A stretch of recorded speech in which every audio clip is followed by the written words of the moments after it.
मुशर्रफ उर्दू नहीं पढ़ सकते थे। हामिद मीर का कॉलम कैसे पढ़ा? क्या परवेज मुशर्रफ इसराइल को तस्लीम करना चाहते थे? कॉलम जिस पर मुशर्रफ बहुत नाराज हुए।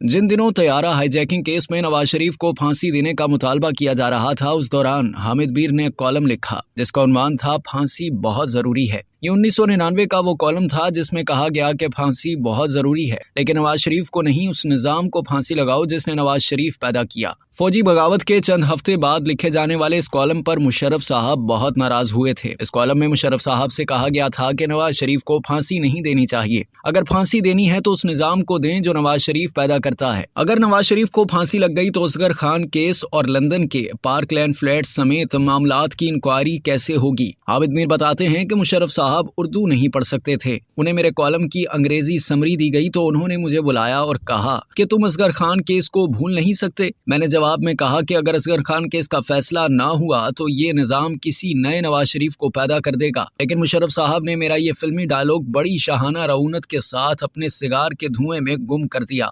मोहतरमा बेनजीर भुट्टो पहले ही जलावतन थी और नवाज शरीफ को सऊदी अरब भेजकर परवेज मुशर्रफ पाकिस्तान में स्याह सफेद के मालिक बन गए। जिस इदारे की मदद से वो इक़्तिदार में आए थे, उन्होंने इस इदारे को बाईपास करके बराह रास्त अमरीका के साथ मामला तय करना शुरू कर दिए। उन्होंने कोर कमांडर्स को बताए बगैर जैकबाबाद एयरबेस अमरीका के हवाले किया तो फौज को एहसास हुआ कि मुशर्रफ खुद राह रास्त से हट गए हैं। फिर उन्होंने इराक की जंग में फौज को झोंकने की कोशिश की तो उनके साथियों की तरफ से मुजाहमत हुई। वो इसराइल को तस्लीम करना चाहते थे, लेकिन फौजी क़यादत नहीं मानी। उन्होंने भारतीय वज़ीर आज़म मनमोहन सिंह के साथ मिलकर मसला कश्मीर का एक ऐसा हल तलाश किया जो मुज़ाकरात की मेज पर कश्मीरियों की पीठ में खंजर घोंपने के मुतरादिफ था।